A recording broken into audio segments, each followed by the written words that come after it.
jurídica, podríamos decir, de la materia. Bueno, que no en todas las cátedras de finanzas públicas de las carreras de contador público del país la dan. Hay algunas que la dan como una materia separada que se llama Derecho Tributario. Nosotros tenemos dentro de la materia finanzas públicas lo que es finanzas públicas propiamente dicho y lo que sería derecho tributario. Para los futuros contadores es importante, muy importante esta unidad, porque bueno, vamos a ver los impuestos, que es una de las salidas laborales, una de las más frecuentes y una de las primeras que tenemos cuando nos recibimos, y bueno, una de las primeras alternativas laborales es liquidar impuestos, y los impuestos son leyes. Entonces, es importante el conocimiento de la mecánica, de cómo se llega a promulgar estas leyes que van a ser después de cumplimiento obligatorio.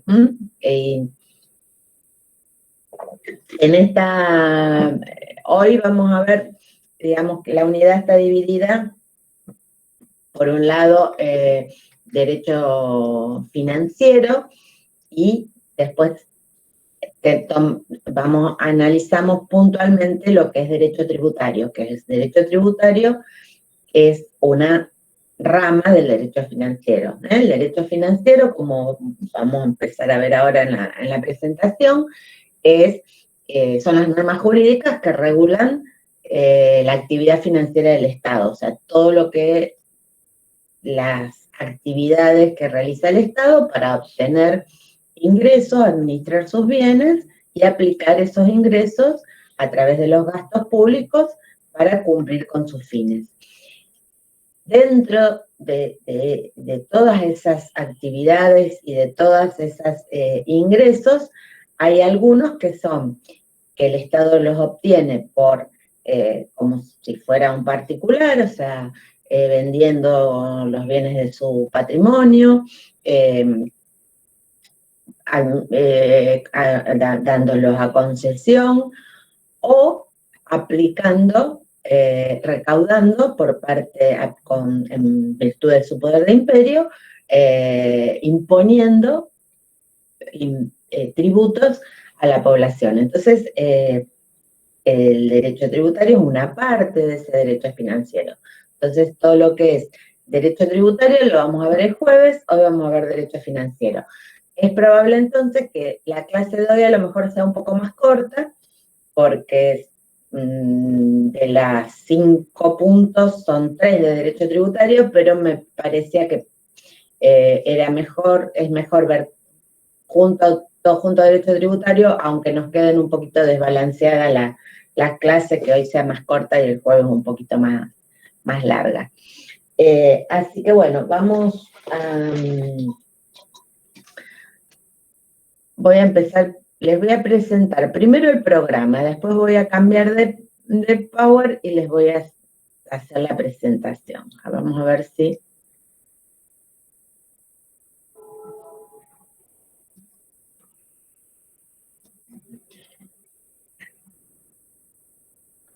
¿Están viendo la pantalla?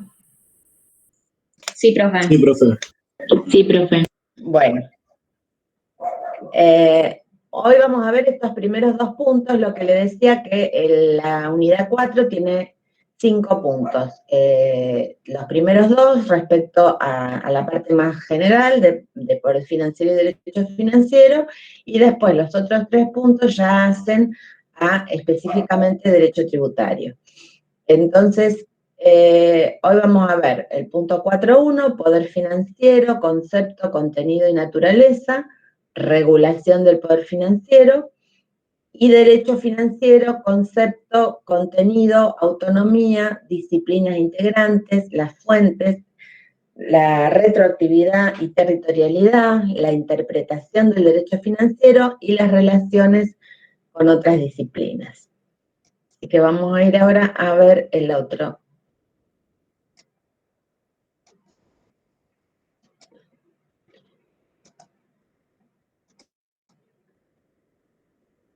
Bueno, ¿ahí están viendo?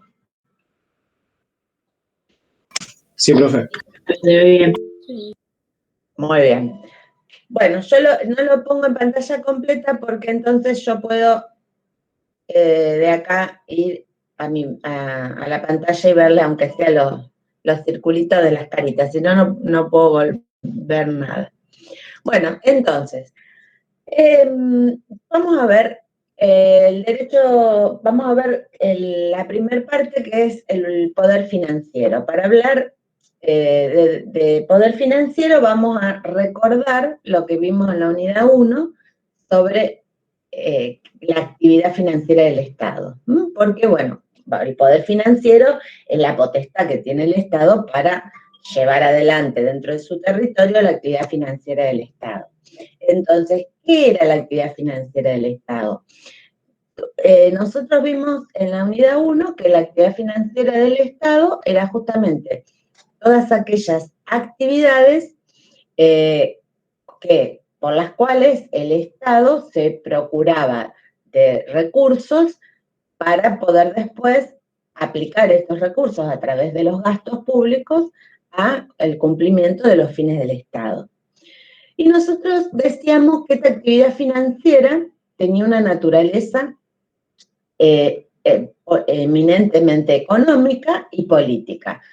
Una naturaleza económica porque, bueno, estamos hablando de bienes económicos, ¿no es cierto?, de recursos, de gastos. Por lo tanto, tal es así que les comentábamos que antes que la ciencia de las finanzas públicas es una ciencia relativamente moderna. Antes la actividad económica del Estado se veía dentro de lo que es la economía política. Hasta que, bueno, se avanzó en el desarrollo de la ciencia de las finanzas públicas y ahora es una rama específica de la ciencia de las finanzas públicas. Y tenía una... Sí.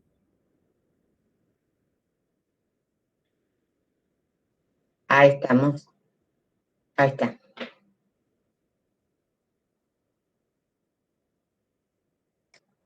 Bueno. Por otro lado, entonces, decíamos que tiene una naturaleza política porque las decisiones sobre qué recursos vamos, o sea, qué tipo de tributos vamos a aplicar y cómo vamos a recaudar y cómo vamos a volcar, o sea, qué tipo de gastos vamos a aplicar, son decisiones políticas, ¿no?, que va a depender del Estado, de quienes estén llevando adelante las políticas de Estado, depende del pensamiento, la ideología, va a ser distinta, depende de quién esté al frente del Estado. Ahora, también lo que nosotros vamos a ver en esta unidad es que al ser el poder estatal, al avanzar los estados en el Estado de Derecho y fundamentalmente a partir de la Revolución Francesa, reconocerse como que quienes tienen, digamos, está la actividad, el poder absoluto, no como tenían antes quienes, el Estado, digamos, los estados monárquicos, los señores feudales, tenían un poder absoluto y no había ningún tipo de control ni de restricción a ese poder absoluto. Después de la Revolución Francesa, que se reconocieron los derechos y las garantías de las personas y se invierte y se plantea que el poder no lo tiene un soberano, sino que el poder es del pueblo y que delega en en un Estado ese poder para que administre los destinos de una nación, a este poder, este poder deja de ser un poder absoluto y pasa a tener que tener un control para evitar arbitrariedades y para justamente que se puedan cumplir con estas garantías que deben tener todos los habitantes de un país. Entonces, tenemos que la actividad financiera del Estado, o sea, el poder financiero del Estado, además va a tener una naturaleza jurídica o de derecho, porque este poder va a tener que estar regulado por normas que son normas de derecho, normas jurídicas. Entonces, tenemos que la actividad financiera del Estado, junto con las disciplinas de la economía, del derecho y la política, van a ser objeto van a construir una disciplina específica que se denomina ciencias de las finanzas públicas. Bueno, ¿y qué es el poder financiero? Entonces, el poder financiero es esa facultad, esa potestad que tiene el Estado para ejercer dentro de su territorio y en forma legalmente normada la actividad financiera. Entonces, la actividad financiera consiste entonces, como vimos antes, en una serie de actos, procedimientos administrativos, por los cuales el Estado se procura esos medios o recursos financieros para atender la satisfacción de las necesidades públicas. Y acá vemos cuáles son las diferencias que puede haber entre la actividad financiera del Estado y la actividad financiera de los particulares. Entonces, las diferencias entre la actividad financiera del Estado y la actividad financiera de los particulares es que el Estado es una persona jurídica, entonces actúa por y para la comunidad. En cambio, el individuo tiene fines egoístas porque actúa para sí y para su familia. El Estado tiene una vida ilimitada, cosa que los particulares no. El Estado actúa con fines, muchas veces con fines inmateriales, o sea que el objeto del gasto del Estado no es para tener un beneficio particular, sino para la comunidad, como por ejemplo la educación o la justicia. En cambio, en la actividad financiera del individuo siempre predominan los objetivos materiales. La actividad financiera del Estado está regulada por el derecho público. Esto es fundamental. Y en cambio, la actividad financiera de los particulares está regulada por el derecho privado.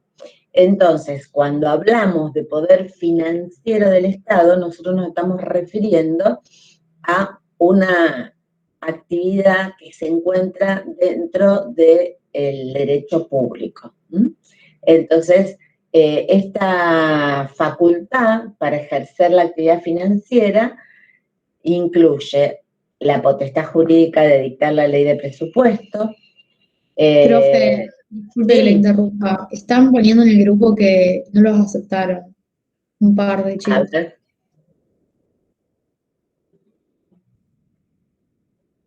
Acepté todos los que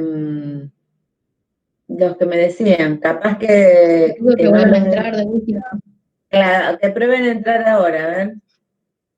Lo que pasa es que cuando estoy presentando no veo la pantalla. Si quedó alguno afuera, que pruebe entrar ahora.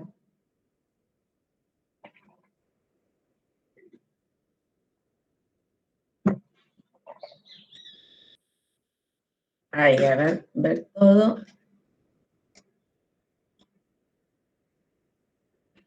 Bueno, creo que ya estamos. Porque admití como 5, así que debe estar.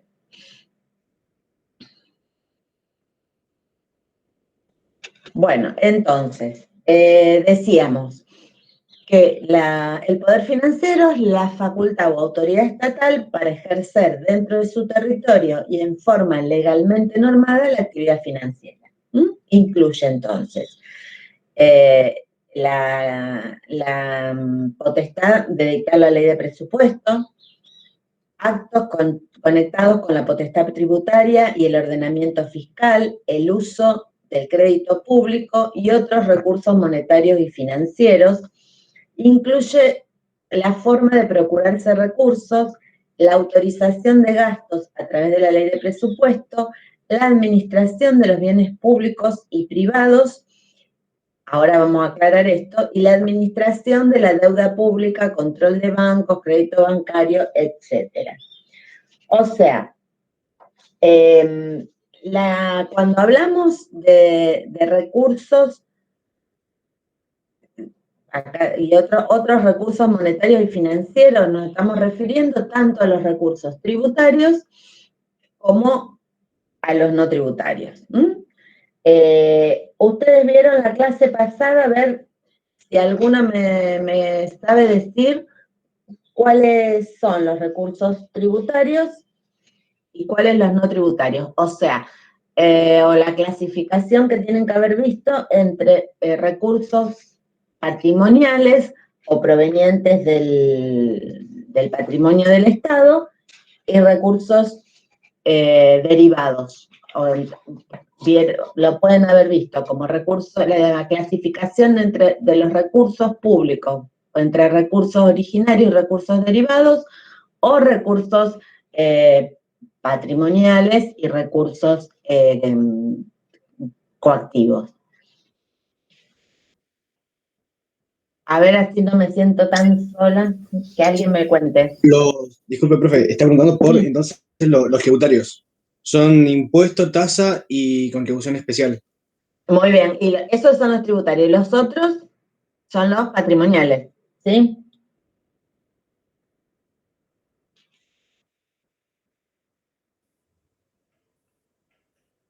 A ver, no vi quién hablaba.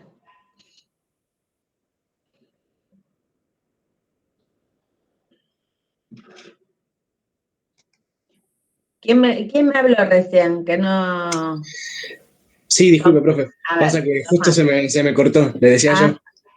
Sí, yo le decía que cuando hablamos de que la potestad del poder financiero es una de las actividades, digamos, una de las potestades es la de obtener recursos, yo les decía que eran todos los que vieron la clase pasada, entonces les pedía que me dijeran cómo los clasificaban. Por un lado tributario, que es lo que me dijiste, y la otra gran clasificación. ¿Cuáles son los que no son tributarios? La Claro, la clasificación era originarios y ahí patrimonial y empresarial. Y después los derivados, los tributos, los creditarios. Perfecto, listo. Así lo tengo yo. Entonces, cuando hablamos acá de recursos monetarios, nos estamos refiriendo a todos los que vimos la clase pasada, los originarios y los tributarios. Entonces, para que vayan viendo, porque a veces se confunden cuando uno le pregunta entre poder financiero y poder tributario. Entonces, para saber bien la diferencia es saber que el poder financiero abarca todo. La potestad en cuanto a los recursos de todos, los tributarios y los no tributarios. Después vamos a ver la clase que viene que el poder tributario hace referencia solo a los tributarios, o sea, una parte de los recursos. El poder financiero es más amplio, tiene que ver con la administración de los bienes propios y privados. Y acá está marcado en negrita la administración de los bienes públicos y privados. ¿Por qué? Porque acá nos estamos refiriendo no a los bienes privados, de los particulares, sino a los bienes privados del Estado. Acá nosotros tenemos que hacer una distinción entre los que son los bienes de dominio público y bienes de dominio privado del Estado. Los bienes, a ver si lo tenemos, no, acá no. Bueno, los bienes de dominio público del Estado son aquellos bienes que son de uso de toda la comunidad. Por lo tanto, el Estado tiene su administración, pero no puede disponer de ellos. En cambio, los bienes privados del Estado son bienes del Estado con los cuales puede actuar como los particulares, o sea, puede venderlos, alquilarlos, etcétera. Bueno, entonces, el poder financiero es todo esto, es la ley es poder promulgar, dictar la ley de presupuesto. Bueno, como estamos en clase en vivo desde el domicilio, tengo mi gata que me está por atacar, así que sí me la estoy tratando de alejármela. Bueno, está bien.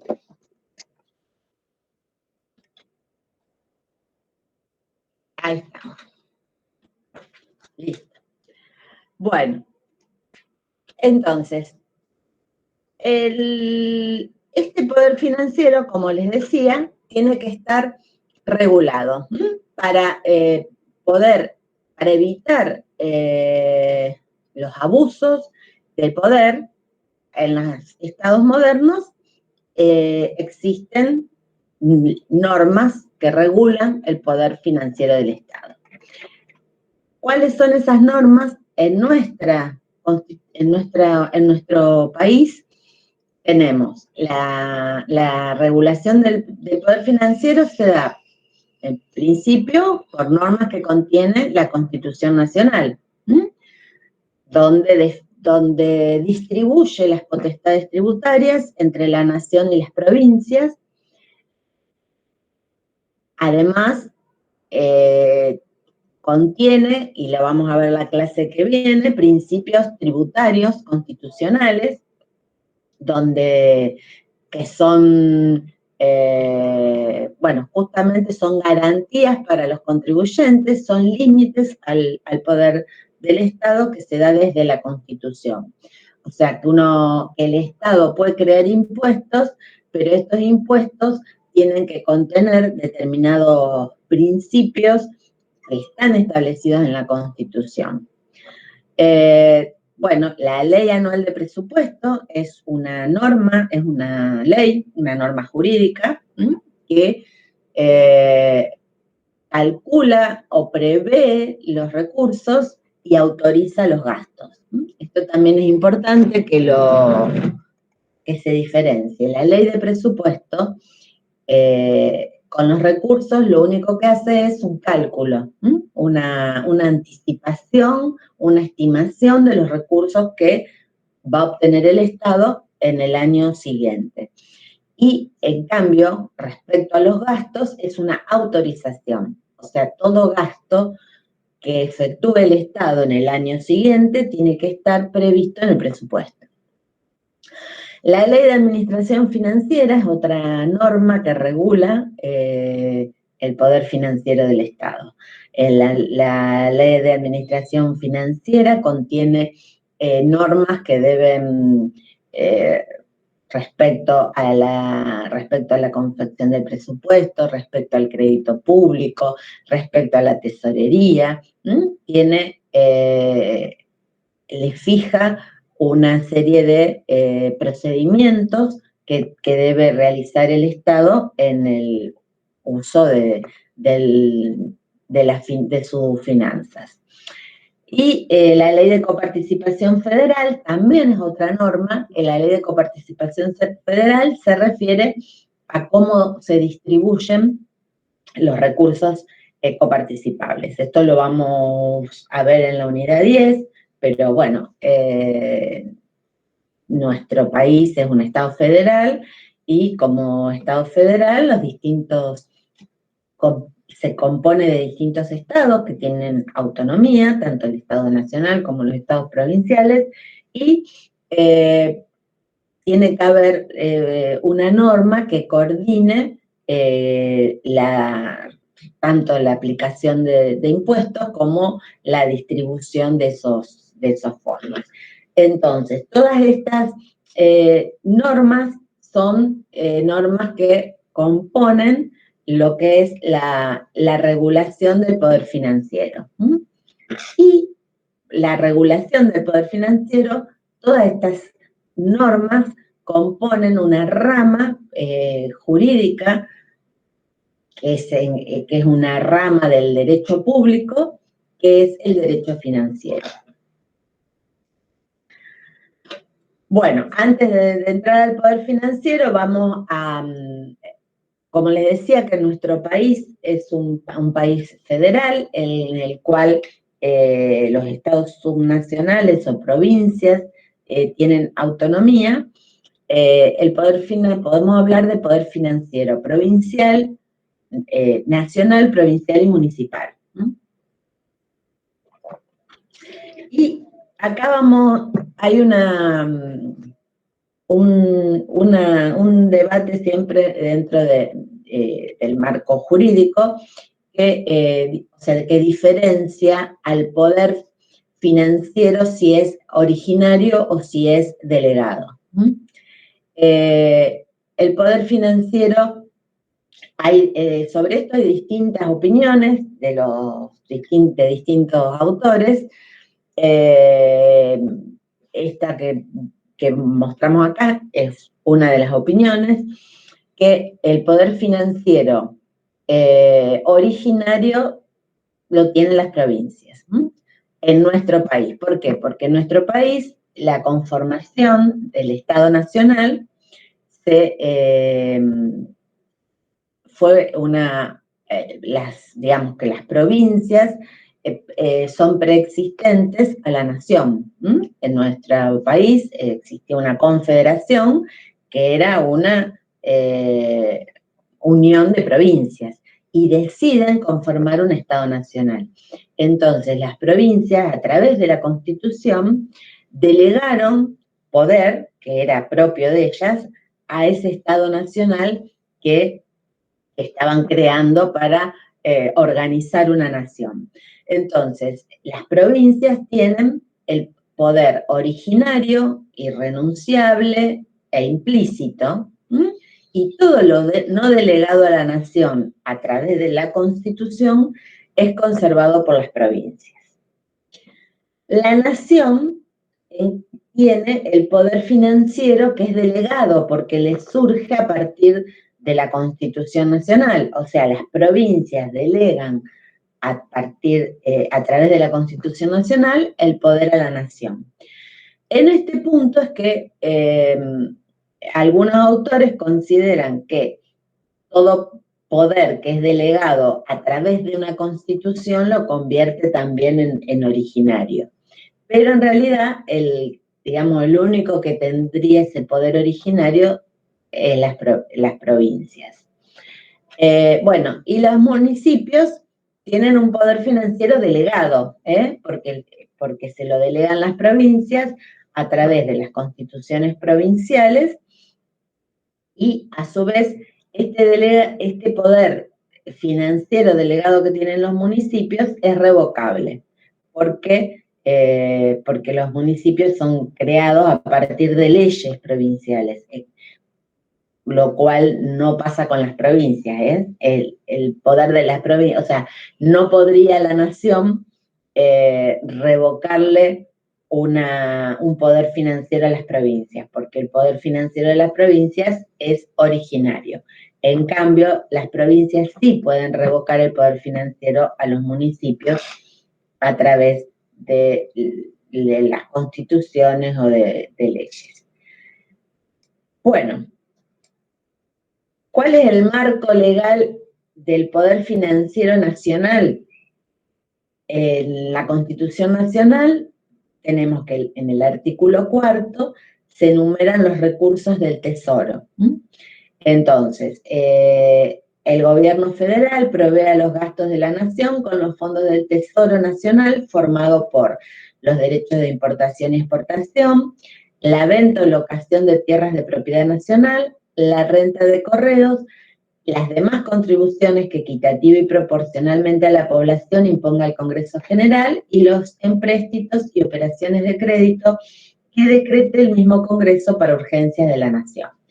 Entonces, este artículo cuarto es muy importante porque nos va a fijar cuál es la distribución que se hace del poder financiero en la nación. Esto nos va a servir después para las unidades siguientes, donde se habla de cuáles son los recursos que son propios del Estado Nacional y cuáles son los que son propios de las provincias.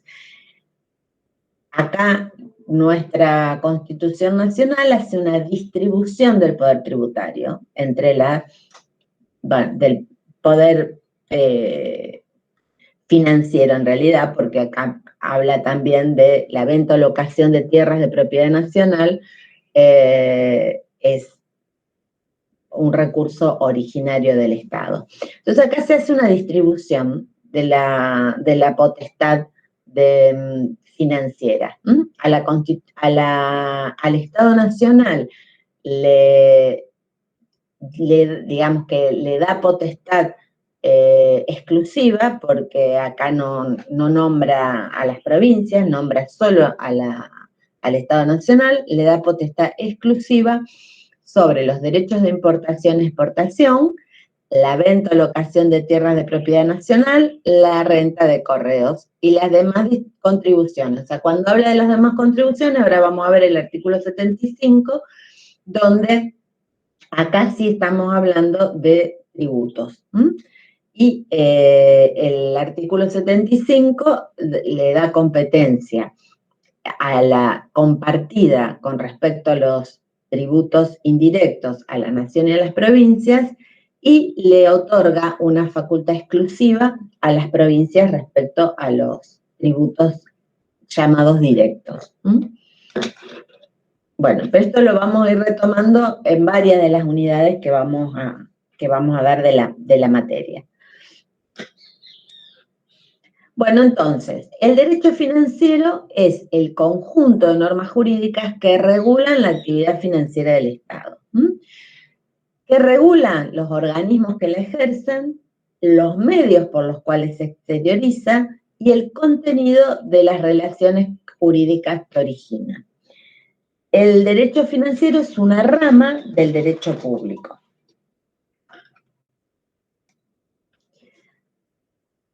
Entonces, el contenido, como decía, son las normas legislativas, reglamentarias y administrativas que tratan sobre la adquisición, la administración y la inversión de los gastos del Estado, o sea, la riqueza del Estado. Entonces,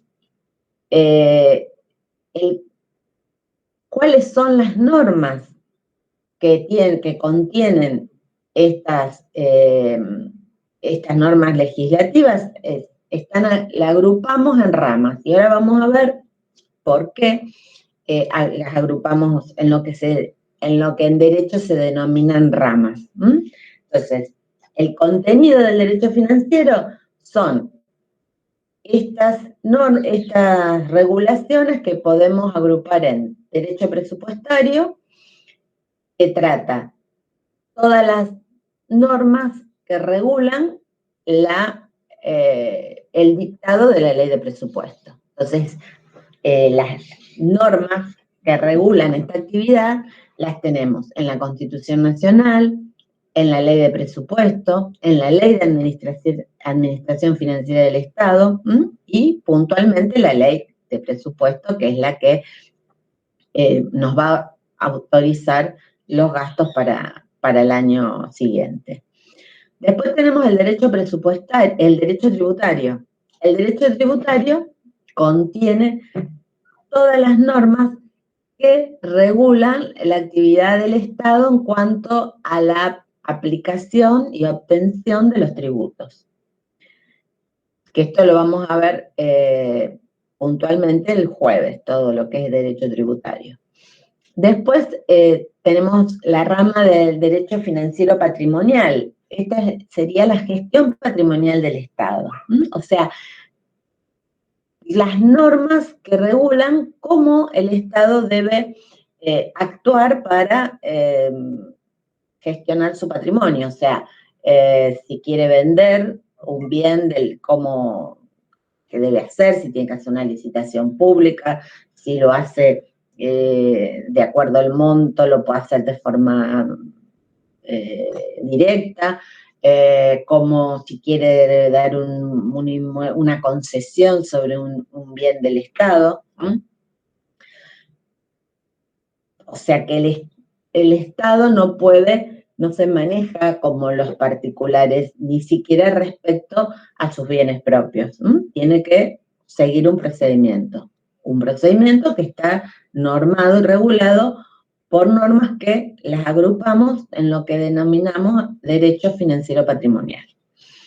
Después está el derecho crediticio, que también es el conjunto de normas que regulan la actividad del Estado tendiente a obtener crédito. El derecho monetario, que son el conjunto de normas que regulan la circulación, todo lo que tiene que ver con la moneda de curso legal, la circulación, el poder cancelatorio, todo esto, todas las normativas del Banco Central. Bueno, acá cuando yo les hablo de las distintas ramas del derecho, estoy haciendo un agrupamiento, porque cuando hablamos de derecho tributario o hablamos del mismo derecho financiero, que integra el derecho público, o sea, las normas jurídicas de un país forman un mismo conjunto jurídico, ¿sí? Pero muchas veces se las agrupa y se las agrupa a veces por una cuestión didáctica, o sea, porque constituyen estas ramas una especialización, tratan de la misma temática, entonces se las agrupa para poder enseñarlas de manera más, por razones de orden práctica. En ese caso, cuando una rama, digamos que solo se la agrupa las normas con un fin didáctico, se dice que esa rama tiene una autonomía didáctica. Pero además, cuando este grupo de normas regulan una actividad social concreta, tienen principios generales propios, sistemas y procedimientos propios, digamos que son propios y no se los toma del derecho privado, sino que tienen reglas propias. Entonces, ahí se dice que esta rama tiene autonomía científica. ¿Cuál es la importancia de definir si una rama tiene autonomía científica o didáctica? Muchas veces es porque por ejemplo, cuando alguna ley tiene un vacío legal, digamos que hay algo que no está especificado claramente en esa ley, y bueno, quien debe normalmente los jueces son los que tienen que tomar decisiones, y cuando dice, bueno, tal cuestión no está clara, si esa norma que se está tratando no tiene una autonomía científica, se busca en normas similares dentro del ordenamiento jurídico del país, en el derecho privado generalmente. En cambio, si estamos hablando que es una norma que tiene autonomía científica, tiene sus propios principios y tiene sus propios sistemas, por lo tanto, la solución a eso, o sea, ese bache se tiene que cubrir con las propias, dentro de la propia rama, digamos, del derecho que estamos hablando. Yo les voy a dar un ejemplo de la autonomía, de esto de buscar las normas en otro, o que se apartan de las normas generales. Por ejemplo, en la Ley de Impuesto a las Ganancias, hay un artículo que trata sobre las ganancias de los componentes de la sociedad conyugal. Y ese artículo dice que las disposiciones del Código Civil sobre el carácter ganancial de los beneficios de los cónyuges no rigen a los fines del impuesto a las ganancias, siendo en cambio de aplicación las normas contenidas en los artículos siguientes. A ver, vamos a ver, tengo más para admitir. Hola Ivana, no te había visto. A ver, por ejemplo, ¿alguien me sabe decir en el derecho privado cómo se computan si hay una separación, los bienes gananciales? ¿Cómo se consideran?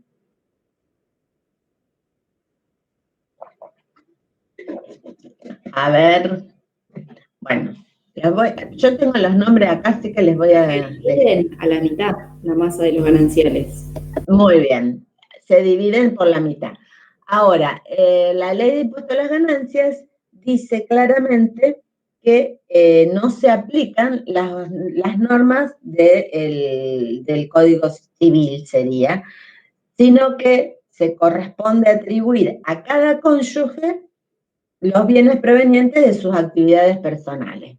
Entonces, acá que hay una norma propia del derecho tributario que dice, ¿por qué es esto? O sea, ¿cuál es el objeto? Es recaudatorio, porque el impuesto a las ganancias es un impuesto progresivo, o sea que cuanto más ingresos tengo, más pago. Por lo tanto, si yo, uno de los cónyuges es el que tiene más ingreso, si lo divido en dos, voy a pagar menos impuestos, pagaría menos impuestos a las ganancias, que si tengo que pagar, si yo gano 500.000 pesos y voy a pagar una tasa que va a ser, al ser progresivo, voy a pagar mayor tasa sobre esos 500.000. En cambio, si yo digo, la norma del derecho civil, que son las que regulan las relaciones de las personas en el Estado, dicen que los bienes gananciales corresponden 50% a cada uno de los cónyuges, divido esos 500.000 pesos en 250 y 250, voy a pagar menos que si pago todo en cabeza de uno. ¿Me explico? Entonces, ¿por qué la Ley de Impuesto a las Ganancias puede apartarse de la ley del Código Civil? Porque tiene una autonomía científica, tiene normas propias que hacen que ante un juicio del Estado que diga usted liquidó el impuesto a las ganancias mal porque liquidó la mitad, y la persona diga, no, yo apliqué las normas del derecho del Código Civil que regulan las relaciones y los bienes de todas las personas en este país. No, pero usted no puede aplicar las normas del derecho civil, tiene que aplicar las del derecho tributario. Entonces, eso es un ejemplo de la autonomía del derecho, o sea que tiene normas propias que se apartan del ordenamiento general. Y ante ante un bache que se denomina legislativo. Ese bache legislativo se va a nutrir, digamos, va a buscar lo que le falta dentro de las normas del derecho tributario y no dentro de todo el ordenamiento jurídico. En cambio, la didáctica es solo a fines de explicación. Por ejemplo, nosotros estamos diciendo que el ordenamiento jurídico es uno solo. Entonces nosotros podríamos decir, en vez de agrupar por temas, dar a los que estudian derecho, decir, bueno, vamos a dar el ordenamiento jurídico del país. Vamos a empezar de la ley número 1 en adelante. Entonces, daríamos mezclado, no sé, que se autoriza una ley de un medicamento y a la ley número 2 que se autoriza la creación, se crea la moneda, la número 3 se crea un impuesto, la 4 una ley de avalúo fiscal, o sea, sería imposible, y para buscar, si uno tuviera que aplicar, cuando hay que aplicar el derecho en una determinada situación, tendríamos que buscar desde la número 1 a la número, no sé, en qué número de ley estamos, en la 100 y pico mil. Entonces, ¿qué se hace? Se agrupan las normas por temáticas similares. Entonces, ese agrupamiento puede tener solamente un fin didáctico o puede tener un fin o ser normas, digamos, o ser científicamente diferentes. Entonces, se dice que una rama tiene autonomía didáctica solo cuando, digamos, se agrupa solamente por un fin de enseñanza. En cambio, es científica cuando tiene los principios generales, sistemas, se da sus propios institutos sin tomarlos del derecho privado. Bueno, también se habla de autonomía legislativa cuando posee normas propias, o sea, leyes, decretos o reglamentos. Entonces, en función de cómo se considera al derecho financiero, respecto a si tiene autonomía o no, hay 3 posiciones distintas. Está la posición administrativista, que considera el derecho financiero como una rama del derecho administrativo, o sea, le niega toda autonomía. Después está la posición autonómica, que le considera, reclama la autonomía científica para el derecho financiero, y hay una posición restringida o intermedia que reconoce la autonomía científica y didáctica a una parte del derecho financiero. Esta es la posición predominante dentro de la doctrina, y es considerar que el derecho financiero tiene una autonomía didáctica, pero el derecho tributario es quien tiene autonomía científica. Bueno, justamente ejemplos de autonomía científica del derecho tributario hay un montón, este ejemplo del impuesto a las ganancias, también está en el impuesto a los bienes personales, en el mismo sentido, también con la sociedad conyugal. Y bueno, y después están los principios, que vamos a ver la clase que viene, que la Constitución Nacional tiene principios que son principios a aplicar en la creación de los impuestos, por eso son principios propios, tiene principios propios, y también tiene normas de interpretación, como vamos a ver ahora, que son propias también del derecho tributario. Entonces, digamos que la posición predominante sería que el derecho financiero, como les vuelvo a repetir, el derecho financiero es más amplio que el derecho tributario, o sea, el derecho tributario es una rama del derecho financiero y el derecho financiero es una rama del derecho público. Entonces, cuando hablamos de rama, estamos hablando en realidad de agrupar normas jurídicas para su mejor comprensión y aplicación. Agrupar normas que tienen contenidos similares. Bueno, vamos a ver a ver, hasta ahí, ¿está más o menos claro o Sí, profe. no se durmieron todavía? No, profe, estamos despiertos. Ah, bueno, bárbaro, seguimos entonces. Bueno, vamos a ver las relaciones del derecho financiero con otras disciplinas. Bueno, con la economía política, bueno, como decía antes, en realidad todo lo que tiene que ver con las finanzas estaba, hasta que no aparece hasta que no se crea como propia la ciencia de las finanzas públicas, se consideraba que era parte de la economía política. Entonces, bueno, a través de Adam Smith y de Ricardo se fue perfilando una separación, o sea, la separación de lo que son las finanzas públicas de la economía política. Con las ciencias jurídicas, porque bueno, todo lo que estamos viendo ahora tiene que ver con la regulación de este poder financiero. Entonces, las medidas financieras son normalmente se deben tomar bajo la forma de leyes.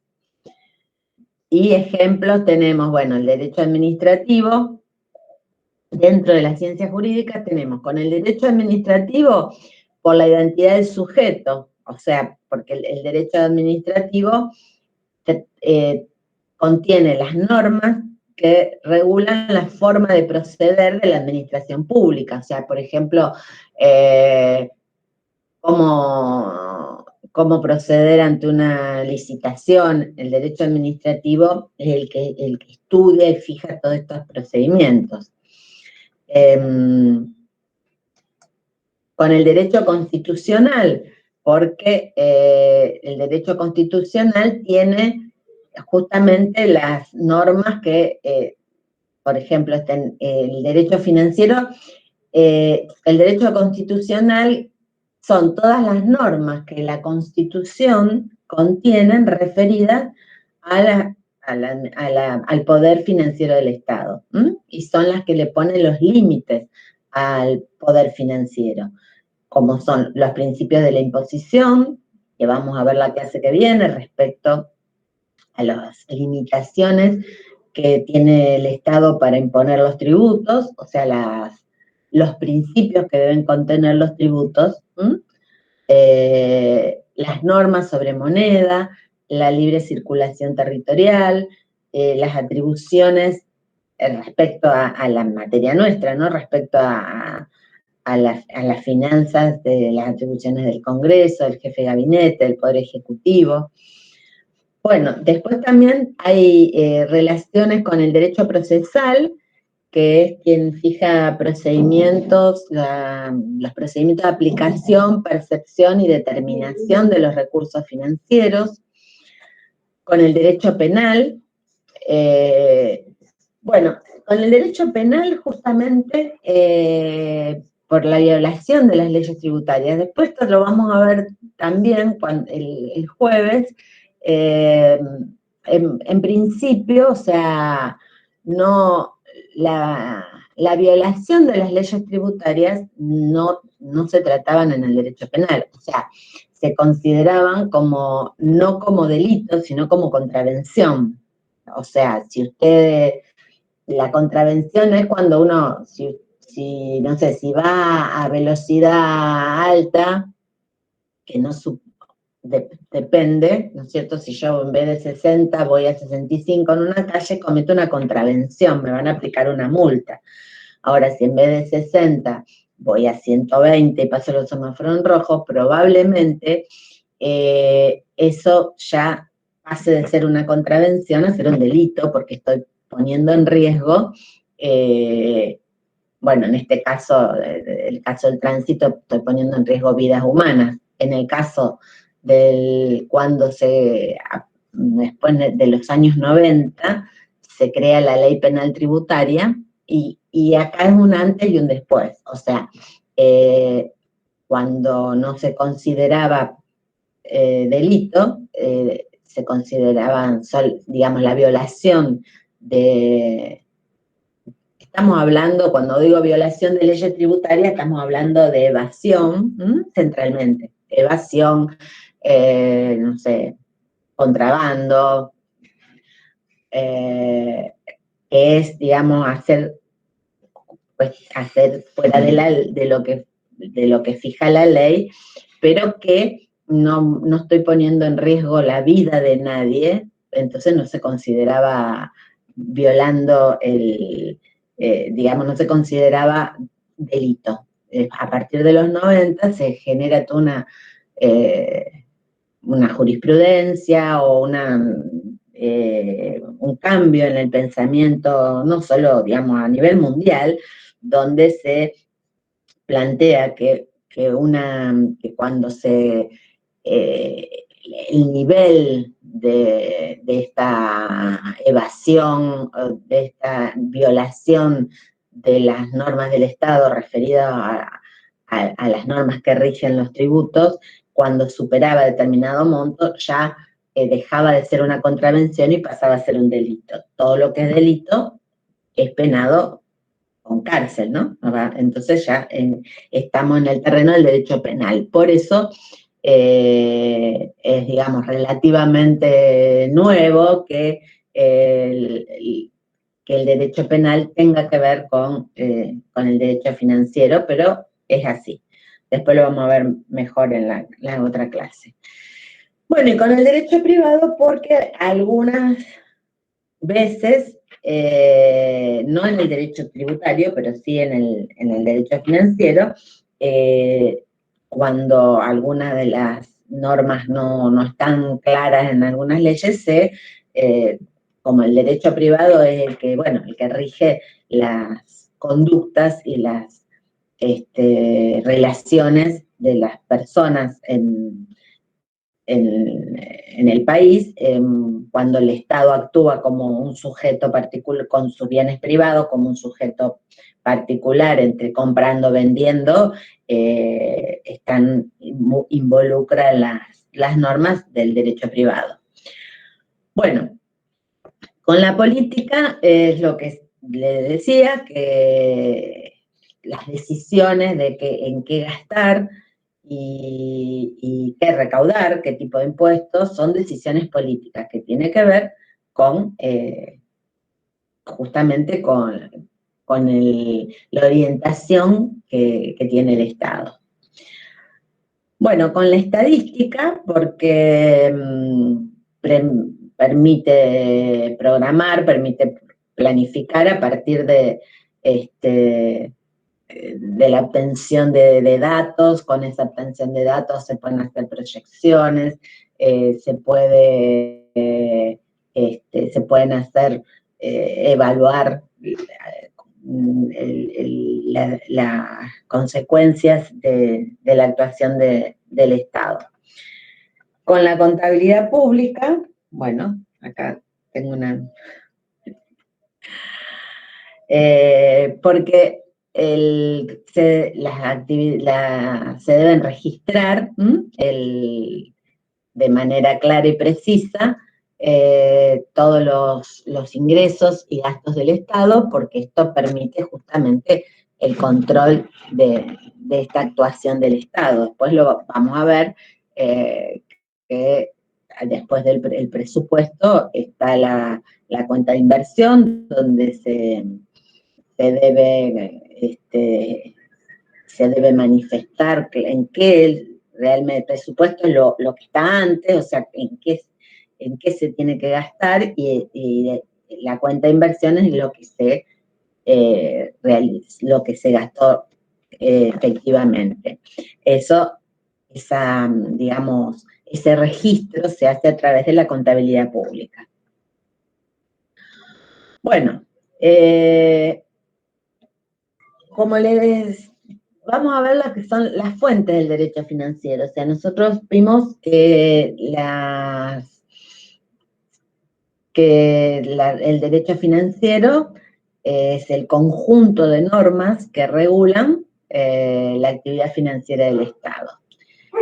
Las fuentes, cuando nos referimos a fuentes, tanto sea, nosotros en nuestra materia vamos a hablar de fuente económica y fuente jurídica. La fuente económica es el origen, digamos, cuando vamos a hablar la clase que viene, la fuente económica del impuesto, el origen, digamos, de dónde está la base económica que presupone que una persona va a tener capacidad contributiva. Cuando hablamos de las fuentes del derecho financiero, estamos hablando cuál es el origen de las normas que regulan el derecho financiero. Entonces, sería el conjunto normativo que es el rector, digamos, del orden jurídico vigente. Este rector, digamos, este conjunto rector, comienza con la Constitución y continúa con la legislación común. Entonces, comienza con la Constitución porque la Constitución es la ley suprema, es la ley suprema de la nación. El artículo 31, el 27 y el 28 definen la supremacía de la ley, de la Constitución a todas las leyes. El artículo 99 incluye la supremacía de las leyes sobre los decretos reglamentarios. Entonces, toda norma financiera debe respetar los principios generales de la Constitución. Toda ley, o sea, ustedes habrán escuchado, bueno, que tal ley se dicta de la inconstitucionalidad de una ley. ¿Por qué? Porque la ley que hace el Congreso de la Nación puede tener alguna norma que esté violando algún principio, alguna garantía que la Constitución le ha establecido justamente como garantía de todos los habitantes del país. Bueno, entonces, las fuentes empiezan por la Constitución, que es la ley suprema, siguen con la ley. La ley, acá en algunos libros van a encontrar una división entre lo que es la ley material y lo que es la ley formal. Ley material se considera aquella ley que crea, modifica y extingue derechos y obligaciones.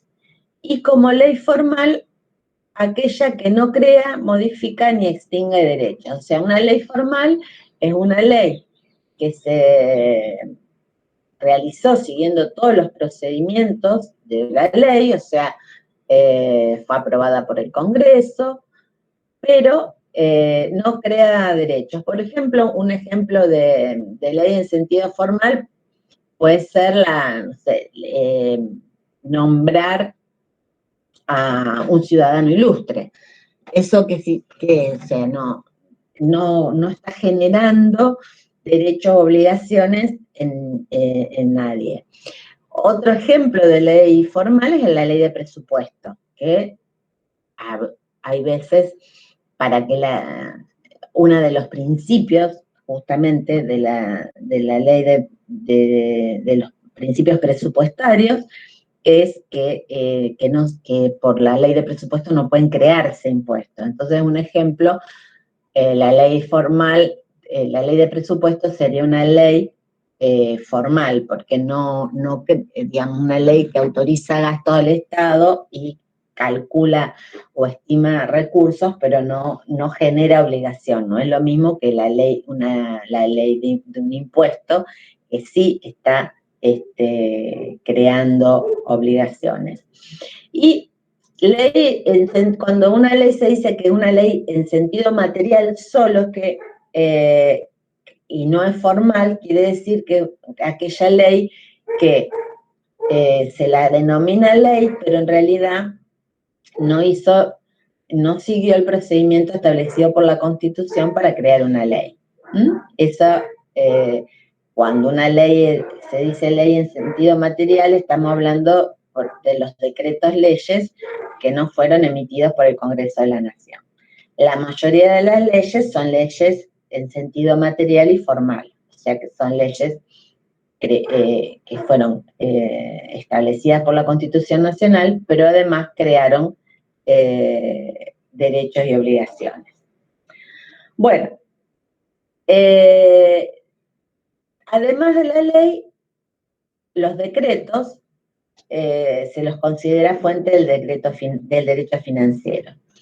Los decretos pueden ser, hay decretos ley, hay decretos reglamentarios y hay decretos de necesidad y urgencia.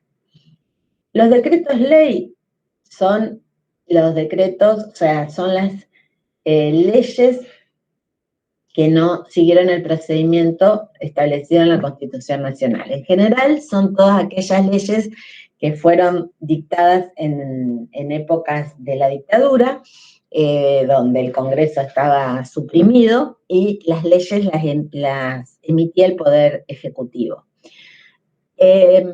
Entonces, ¿por qué son fuente del derecho financiero?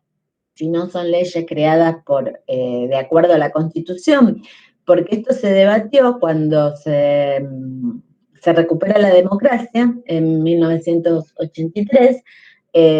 Una de los debates que se da es decir, bueno, se anula todo lo que la dictadura promulgó como ley, pero eso implicaba dejar un vacío legal importantísimo, porque había impuestos que se habían creado, había un código, el código aduanero se dictó en la época de la dictadura, o sea, iba a implicar, digamos, esa decisión que podía parecer correcta desde el punto de vista de los principios, decir, bueno, desconocemos todo lo que se hizo hasta ahora, e iba a ser llevar a un estado de falta de normas, o sea, el impuesto, una vez que si vos anulás una ley de impuestos, automáticamente se deja de recaudar. Entonces, lo que se decidió, de acuerdo con todas las fuerzas que integraban en ese momento el Congreso de la Nación, fue dar validez a los decretos leyes. ¿Sí? Bueno, que a medida que fuera avanzando la democracia, se los iban a ir reemplazando. Entonces, los decretos leyes siguen en vigencia, bueno, los que no fueron derogados están en vigencia y forman parte del ordenamiento jurídico. Después están los decretos reglamentarios. O sea, los decretos reglamentarios son muy importantes porque el decreto reglamentario es el que fija muchas veces el que fija el procedimiento que hay que seguir para poder aplicar la ley. Y justamente en la materia tributaria es muy importante porque las leyes las hacen los miembros del Congreso, que no son especialistas en finanzas. Entonces, muchas veces, por ejemplo,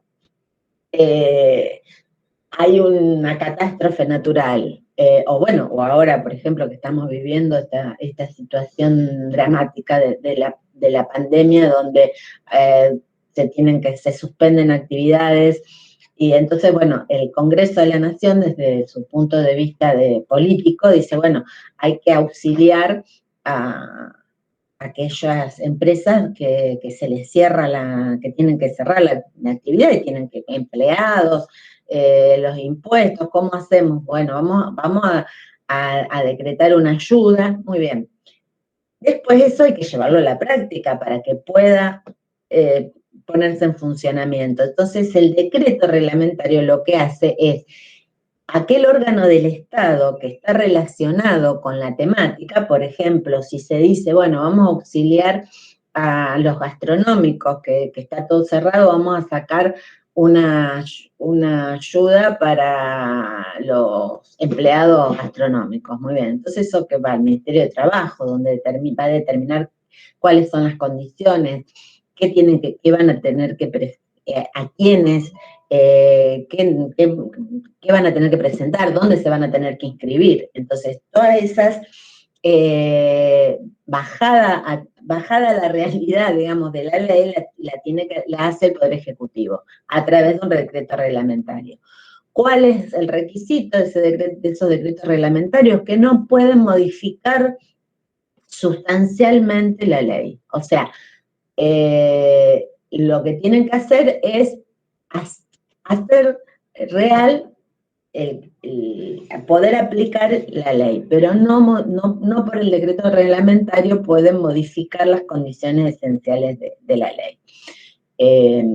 Bueno, inclusive, o por ejemplo, las moratorias, es decir, bueno, ante una catástrofe natural se decide que se va a hacer, que se va a hacer una moratoria, o por lo mismo de la pandemia, si vamos a una moratoria, que todo aquel que tuvo deuda en el 2020 las pueda pagar en 24 cuotas, etcétera.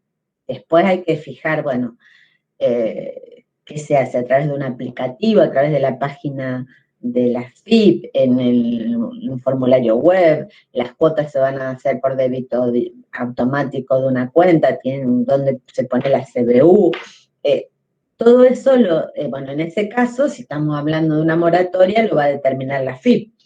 Entonces, el decreto reglamentario es el que muchas veces posibilita que las leyes puedan aplicarse.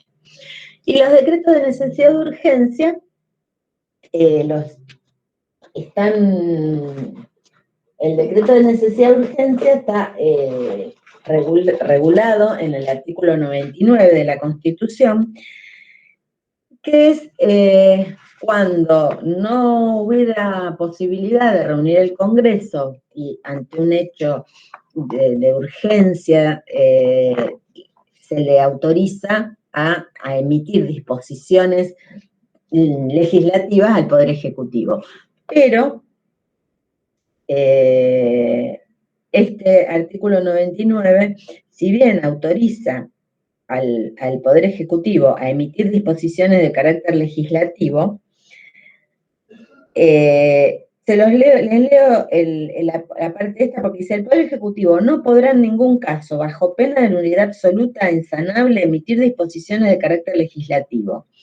Solamente cuando circunstancias excepcionales hicieran imposible seguir los trámites ordinarios previstos por esta Constitución para la sanción de las leyes, y no se trate de normas que regulen la materia penal, tributaria, electoral o el régimen de los partidos políticos, podrá dictar decretos por razones de necesidad y urgencia, los que serán decididos en acuerdo general de ministros que deberán refrendarlos conjuntamente con el jefe de gabinete de ministros.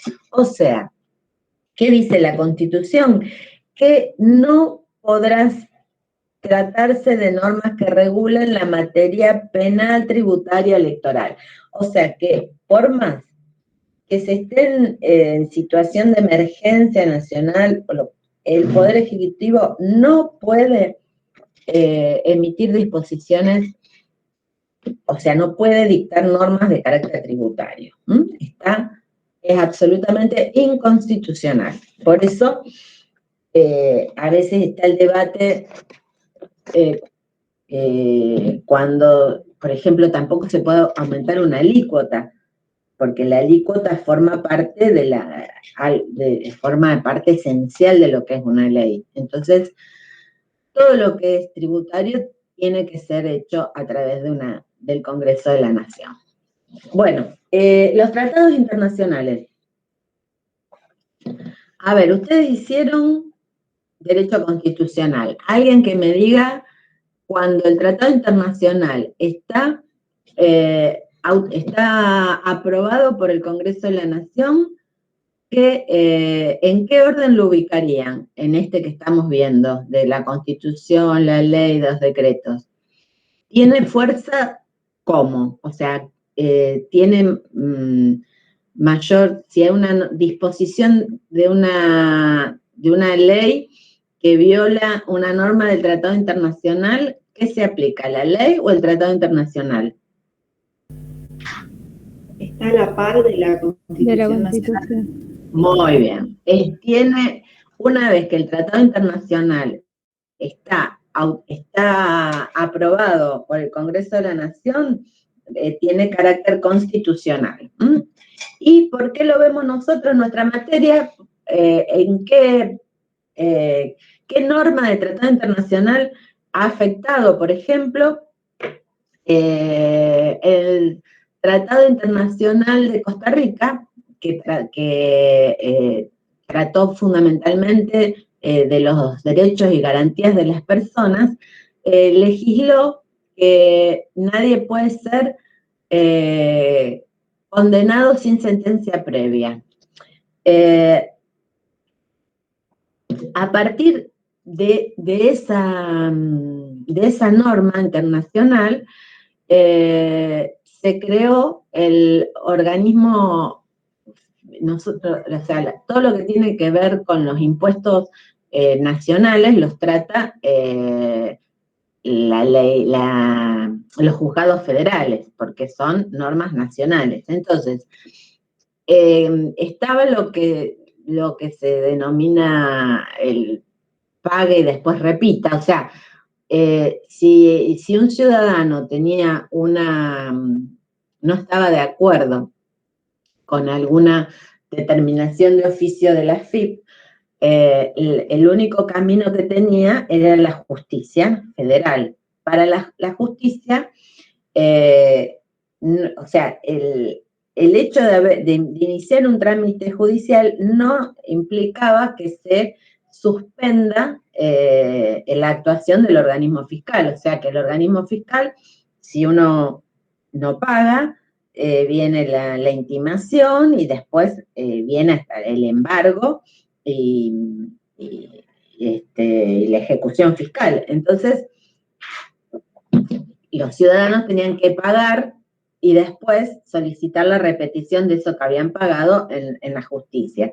Entonces, cuando este tratado internacional se obtiene la vigencia constitucional, comenzaron juicios al Estado planteando que esta situación de tener que pagar primero y después discutir se violaba el principio del Tratado Internacional de que nadie podía ser sentenciado sin una defensa.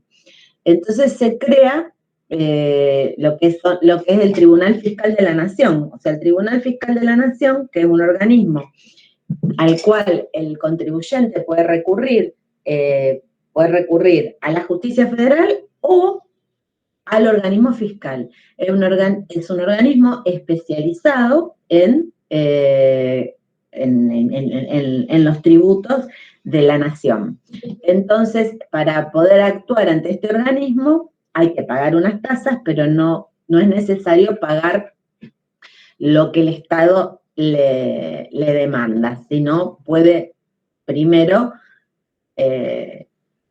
digamos, que la causa la trate el tribunal y después, si sale, digamos, acusado, la paga y si no, si sale a favor de la FIP la paga y si sale a favor del contribuyente no la paga.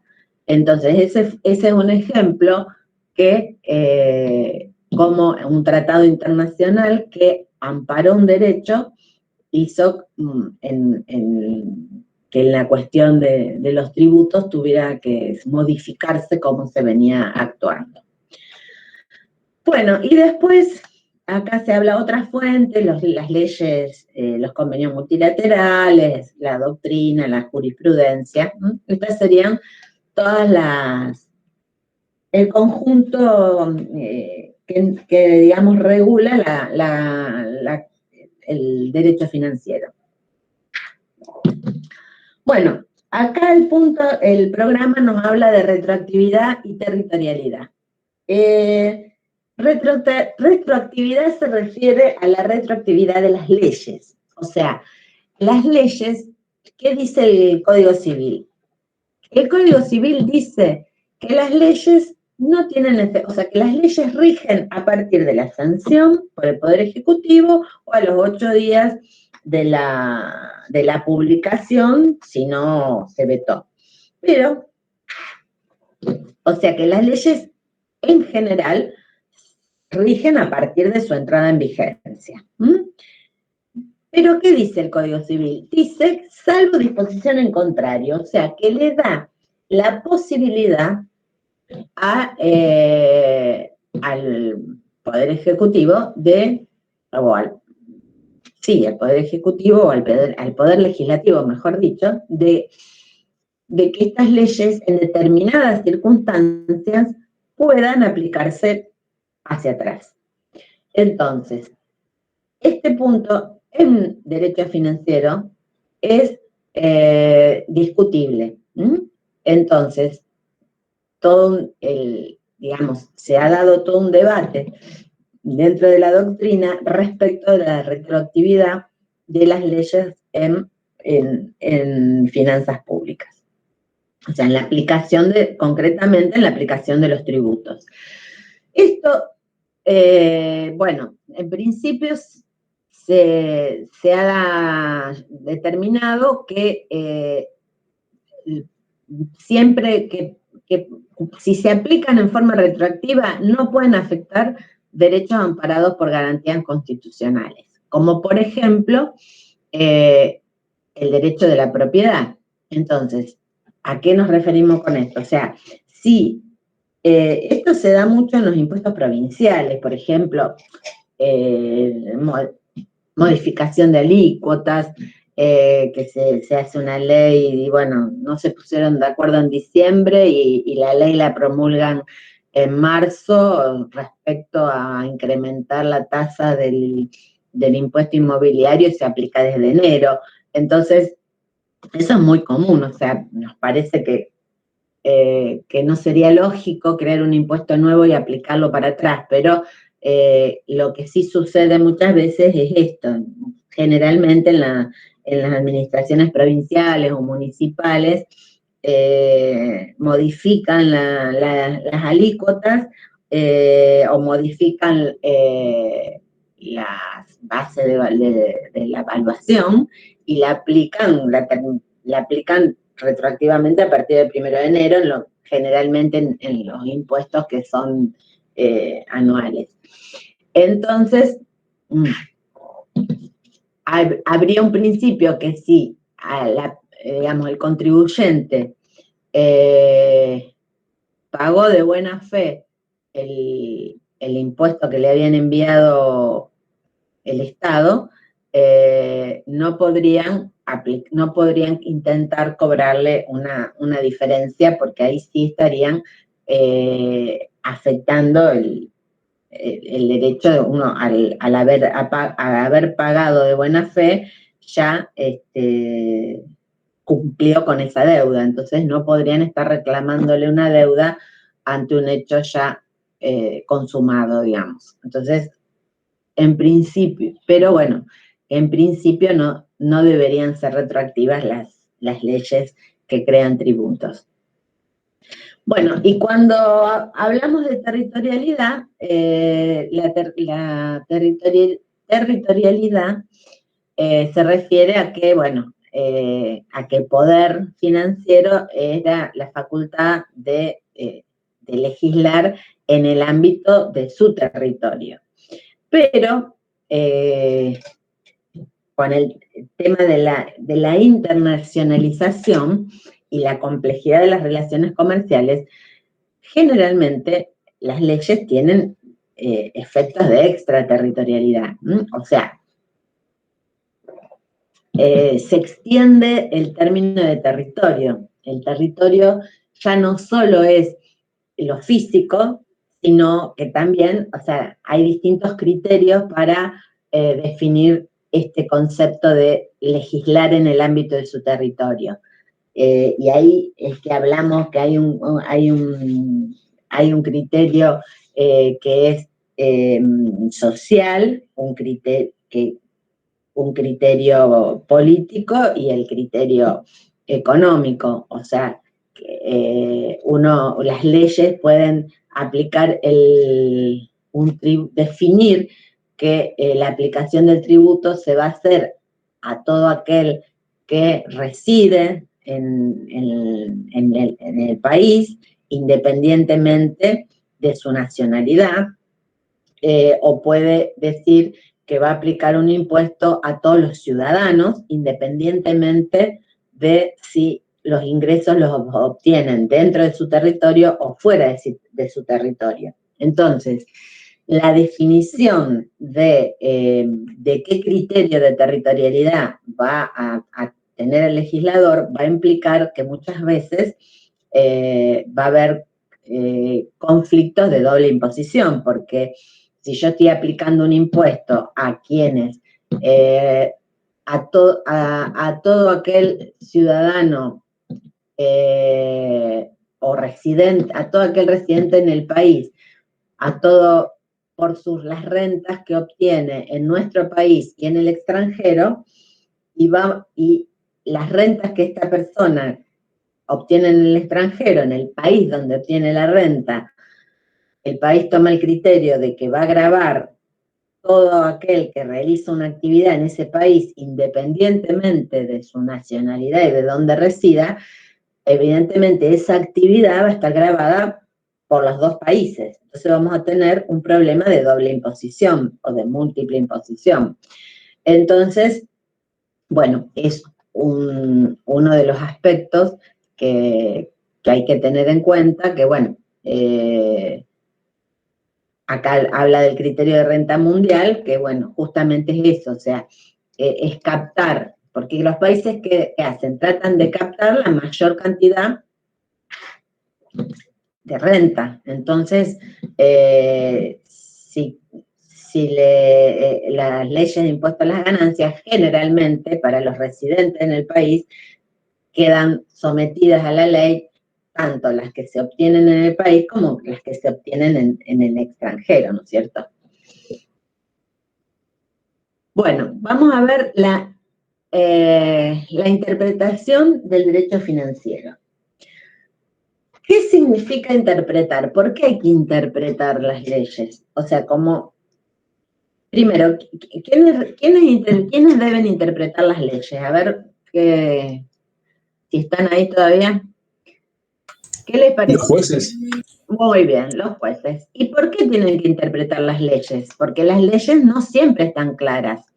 O sea, como les decía antes, las leyes las hacen los legisladores, que no son expertos, especialistas, no son todos abogados, o sea, entonces muchas veces las leyes no son claras o no reflejan indudablemente la opinión de quien la hizo, ¿no es cierto? Entonces hace falta interpretar. Y la interpretación la hacen los jueces. Entonces, primero hay quienes opinaban que las leyes financieras debían ser interpretadas como normas de excepción. Por ejemplo, la ley penal se interpreta como norma de excepción. Eso que ante la duda se beneficia al reo, dice el reo se refiere al condenado. Entonces, quienes sostienen que debería haber una interpretación como norma de excepción, bueno, están quienes opinan que indubio contra fiscum, o sea, ante la duda,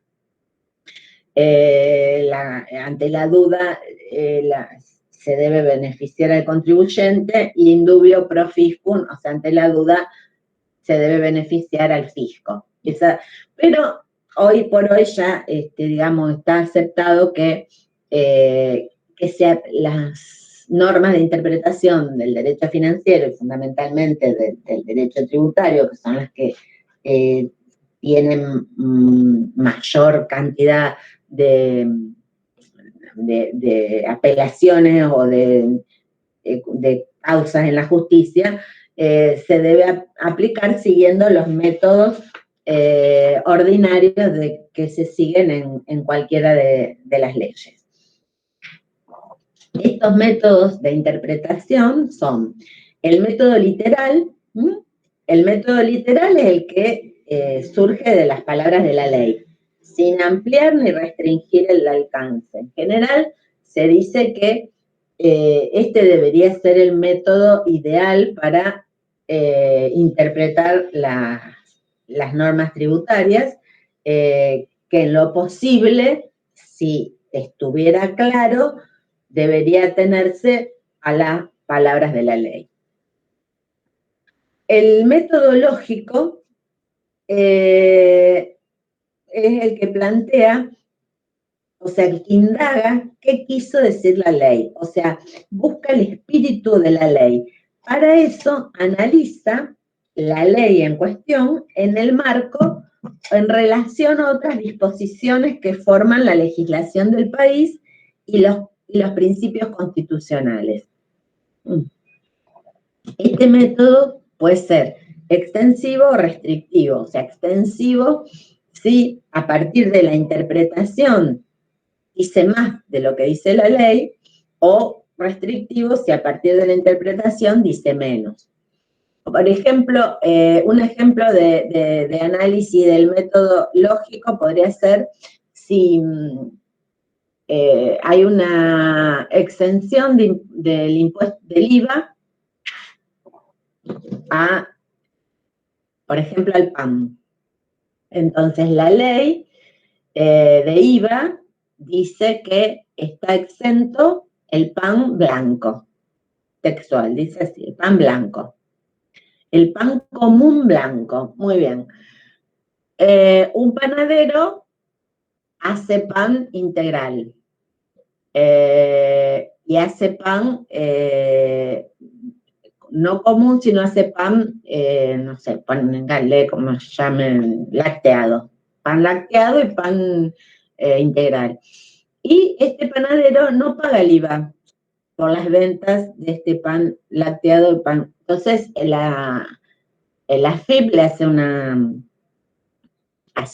verificación y le hace una determinación de oficio diciendo que la ley dice que la exención es para el pan blanco.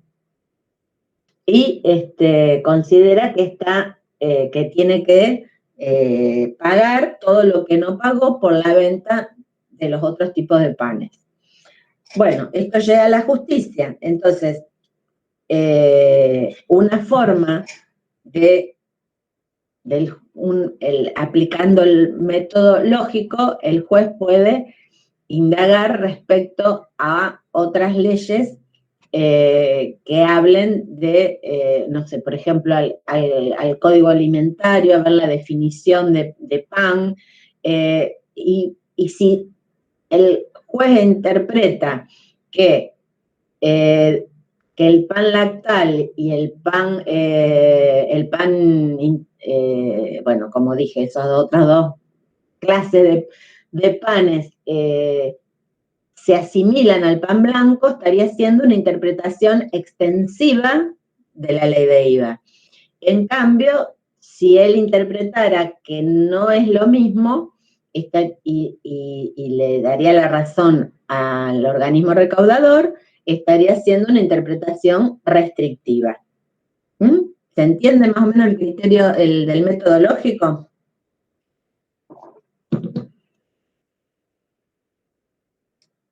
Sí, ¿no? Sí, profe. Sí, bueno. Otro método es el método histórico. Este método, en vez de indagar en el espíritu de la ley, con respecto a otras leyes, le interesa saber qué quiso decir el legislador. O sea, la intención del legislador. Para eso va a analizar el mensaje del Poder Ejecutivo, los debates parlamentarios y va a intentar descubrir cuál fue el objetivo del legislador en redactar esa ley.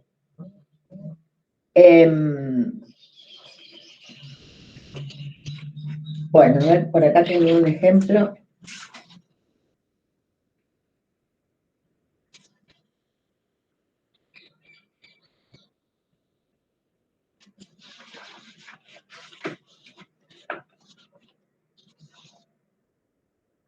Bueno, acá por ejemplo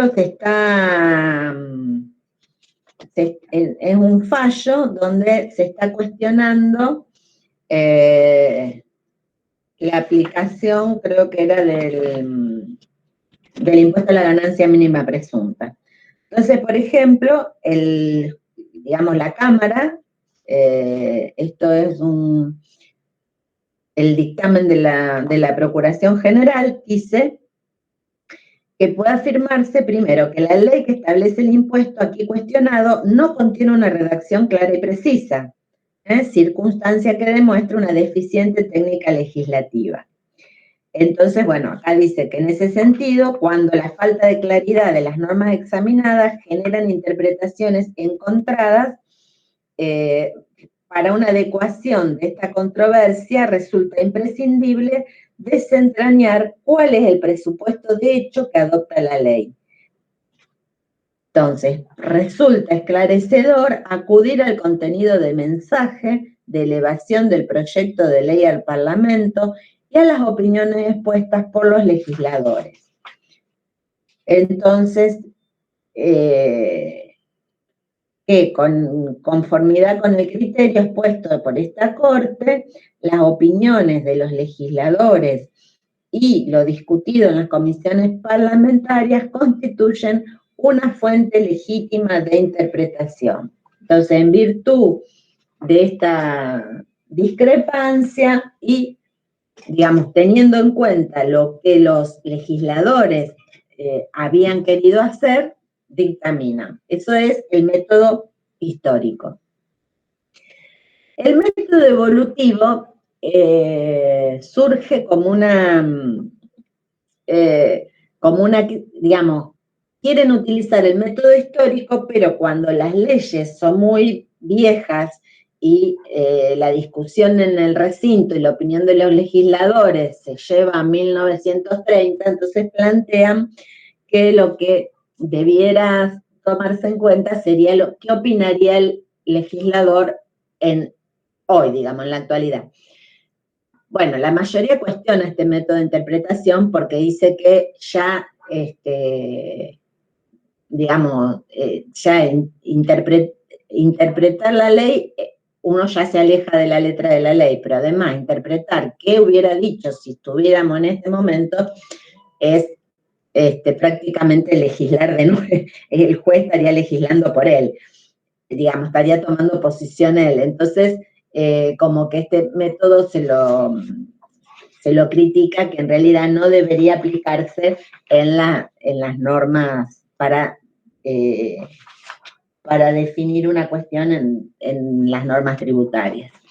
Bueno, y el último método, que es el enfoque económico, es el método de la realidad económica y que es uno de los elementos que justifican la autonomía del derecho tributario, que tiene métodos propios de interpretación. Porque este método, en realidad, ¿qué hace? En realidad no sería un método de interpretación, es una autorización que tiene el organismo recaudador de desconocer el armado jurídico que hicieron las partes en una determinada relación económica y aplicar lo que entiende que está pasando realmente. A ver, ¿para qué es esto? Esto es fundamentalmente para evitar las maniobras de elusión. Elusión que tiene de distinto a la evasión. La elusión es cuando uno elude aplicar una norma jurídica que sería la que corresponde en una determinada operación económica para no pagar un impuesto. Entonces, ¿por qué les digo que esto es un ejemplo de la autonomía? Porque yo tengo una casa que se la alquilo a Ivana. Pero como la nueva ley de alquileres me dice que voy a tener que pagar un impuesto, voy a tener que blanquear en la FIB el contrato, que me va a generar un ingreso, yo como la conozco Ivana y tengo relación con ella, digo, mira, vamos a hacer un contrato de comodato. Vos me pagás 20.000 pesos por mes, pero firmamos que como somos amigas, como nos conocemos, yo te presto la casa hasta tanto la necesite. Y lo firmamos, vamos hacemos un contrato, pagamos el sellado del contrato y firmamos las dos. O sea, para el derecho civil, este es un contrato válido, porque hay dos partes que se ponen de acuerdo en elegir una forma jurídica en una relación. O sea, que si vamos al derecho civil, no hay nada que cuestionar en este contrato. Pero la FIP va a decir, uy, acá, qué raro un comodato, a ver, y me investigan mi cuenta bancaria y ven que tengo todos los meses un depósito de 20.000 pesos que me hace Ivana, y entonces, ¿qué hacen? El método de la realidad económica. Dicen, no, acá no hay un contrato de comodato, acá hay un alquiler, que usaron la figura jurídica de comodato para no pagar el impuesto. Entonces, el método de la realidad económica, ¿qué hace? Desconoce el método, digamos, desconoce el ropaje jurídico que le dimos a esa relación y busca y determina cuál es el que para ellos es el que está demostrando esa realidad económica. Acá les leo un ejemplo.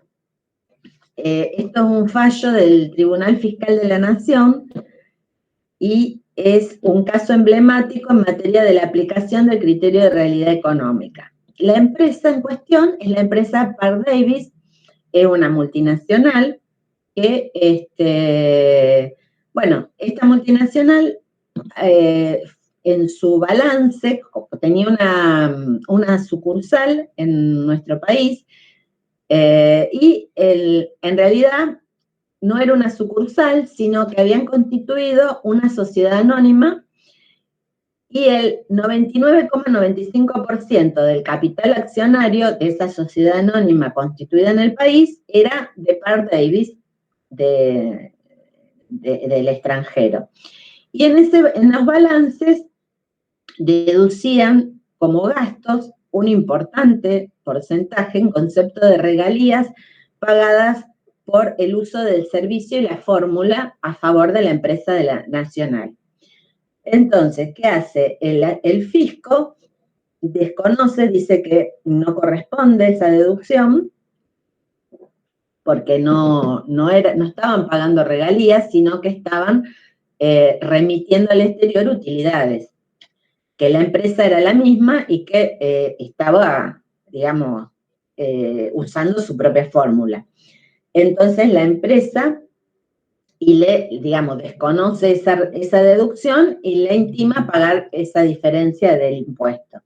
Entonces la empresa apela al Tribunal Fiscal de la Nación, quien dictamina que las normas parcialmente transcriptas confieren una base de sustentación incontrovertible para prescindir de la forma de sociedad anónima que ha sido adoptada por la recurrente, así como de la consecuente distinción entre la personalidad de la empresa extranjera y la que ha sido formada por aquella en la Argentina, atendiendo a una realidad económica que no puede siquiera discutirse y que está dada por la circunstancia de ser la empresa extranjera titular del 99,95% del capital accionario, sometiendo la situación al tratamiento fiscal que correspondería si se tratara de relaciones entre una casa matriz del exterior y una sucursal en el país.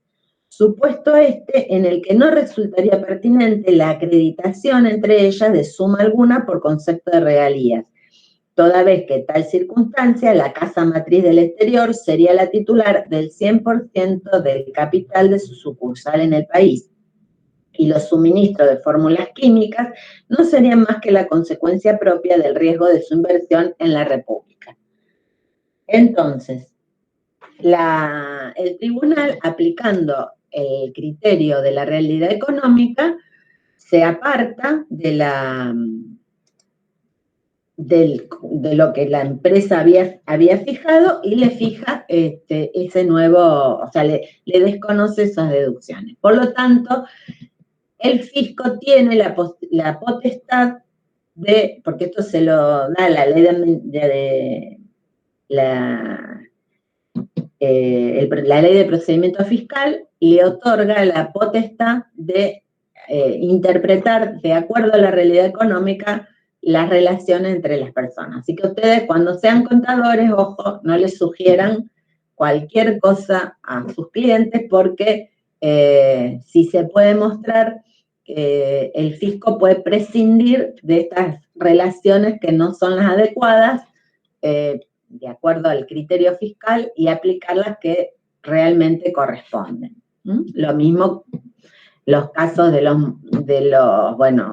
las empresas que tienen los empleados como monotributistas. O sea, cuando una empresa usa algún tipo de argumento, digamos, que no es el real, se puede verificar y